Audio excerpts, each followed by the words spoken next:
ऐसो को उदार जग माहि, बिनु सेवा जो द्रवै दीन पर, राम सरिस को नाही। जो गति जोग विराग जतन करी, नहीं पावन मुनि ज्ञानी।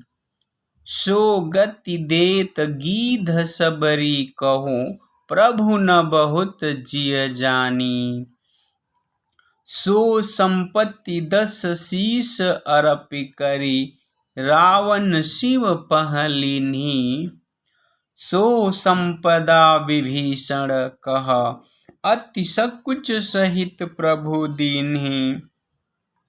तुलसीदास सदा सब भांति, सकल सुख जो चाहसि मन मेरो।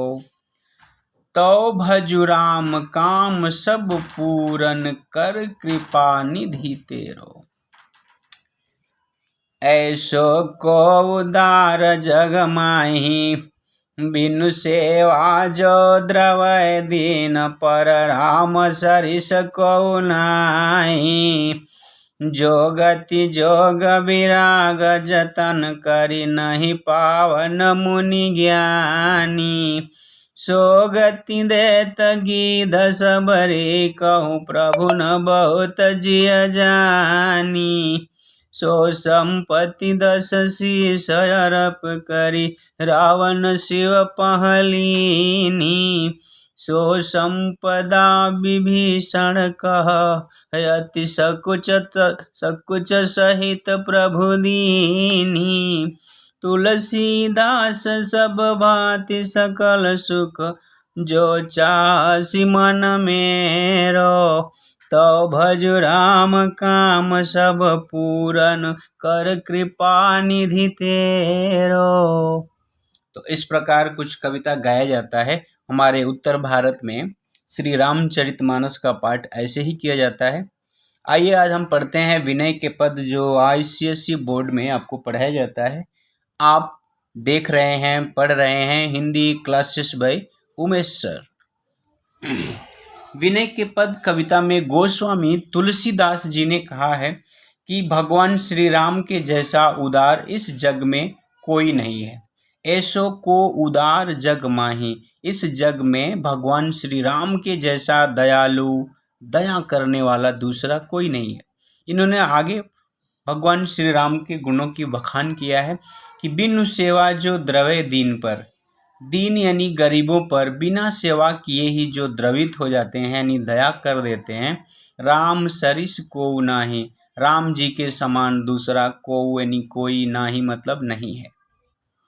जो गति जोग विराग जतन करी, नहीं पावन मुनि ज्ञानी।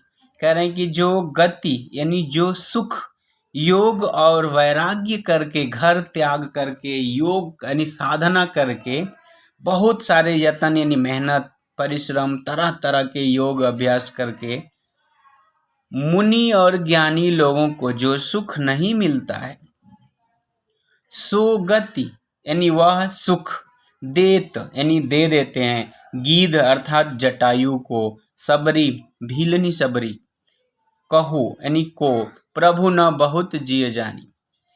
और भगवान अपने मन में बहुत ज़्यादा भी नहीं मानते हैं। कहने का मतलब भगवान राम ये नहीं मानते हैं कि हमने इनको बहुत कुछ दे दिया। बिना सेवा किए ही भगवान श्री राम अपने भक्तों को बहुत कुछ दे देते हैं, लेकिन उनको अभी लगता है ऐसा कि हमने तो कुछ दिया ही नहीं। जो संपत्ति 10 शीस अर्प करे, यानी जिस संपत्ति को अपने 10 सिरों को अर्पित करके रावण ने शिव जी से लिया था, यानी रावण ने अपना सिर 10 बार काट करके शिव जी को चढ़ाया था और सोने की लंका प्राप्त किया था। ICSE बोर्ड परीक्षा में आपसे पूछा जाता है कि यहाँ किस संपत्ति की बात की जा रही है। तो रावण ने भगवान शिव शंभु भोलेनाथ की पूजा किया था, अर्चना किया था, और उसने 10 बार अपने सिरों को काटा था अपने ही हाथों से और शिव जी को अर्पित कर दिया था। तो भगवान भोलेनाथ प्रसन्न होकर के रावण को सोने की लंका दान दिया था। उसी सोने की लंका को भगवान श्री राम अपने भक्त विभीषण को दे रहे हैं और अति संकुच, बहुत संकोच कर रहे हैं कि मैं अपने मित्र को तो कुछ दे ही नहीं पा रहा हूं। सोचिए, जो संपत्ति अपना सिर 10 बार काट के चढ़ाने के बाद रावण को मिला था, उसी संपत्ति को भगवान श्री राम अपने भक्त विभीषण को दे रहे थे तो संकोच कर रहे थे। मतलब ये कि अभी उनको लगता था कि अभी और इस कितना दे दूं अपने भक्त को। तुलसीदास सब भांति सकल सुख, तुलसीदास जी कह रहे हैं कि जो चाहसी मन मेरो, यानी ऐ भक्तों, खुद को भी कह रहे हैं कि भगवान श्री राम से मन के या हमारे मन को जिस प्रकार की सुख और शांति चाहिए सब मिलता है। अर्थात भगवान राम की भक्ति भजन करने से हमारा मन चाहा सुख हमें प्राप्त होता है। कह रहे हैं कि तौ भजु राम, यानी कह रहे हैं कि ऐ मन, अगर तुम सारा सुख चाहते हो, सुखी रहना चाहते हो, तो सब काम पूरन कर कृपा निधि तेरो, तो तुम भगवान राम को भजो।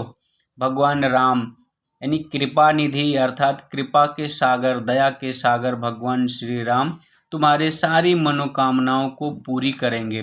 तुम भगवान श्री राम की आराधना करो, भक्ति करो, तपस्या करो। इस दोहे में गोस्वामी तुलसीदास जी ने इस पद्य में, दोहा हमने कहा, इस पद्य में विनय के पद में गोस्वामी तुलसीदास जी ने बड़ी ही मार्मिक बात भगवान श्री राम के गुणों की बखान किया है कि भगवान श्री राम अपने भक्तों के लिए कितना भी कर देते हैं तो भी वो अपने मन में यही मानते हैं कि हमें अपने भक्तों के लिए और करना चाहिए था, मैंने तो अभी कुछ किया ही नहीं।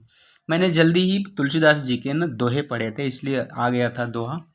खैर, विनय के पद की और भी वीडियो हमारे इस चैनल पे है जिसमें बड़े ही महत्वपूर्ण प्रश्न और उत्तर बताए गए हैं, आप उनको भी ज़रूर देखिएगा। आप देख रहे हैं Hindi classes by Umesh sir. हमारी लाइव कक्षा भी रहती है, अगर आपको जुड़ना है तो एक बार आप प्रयास कीजिएगा, जुड़िएगा ज़रूर। शनिवार और रविवार के दिन लाइव क्लास रहती है हमारी। आपके मन में जो भी प्रश्न आएंगे तो आप अभी से अपने प्रश्नों को लिखते रहिए और जिस दिन भी आप जुड़ते हैं हमारे साथ पूछिए, हम आपको बताएंगे। अभी के लिए इतना ही, धन्यवाद। जय हिंद, जय हिंदी। एक बात बता दूं, आप मित्रों के साथ शेयर कर लेंगे तो क्या होगा, उनका भी भला होगा और वो आपको धन्यवाद देंगे।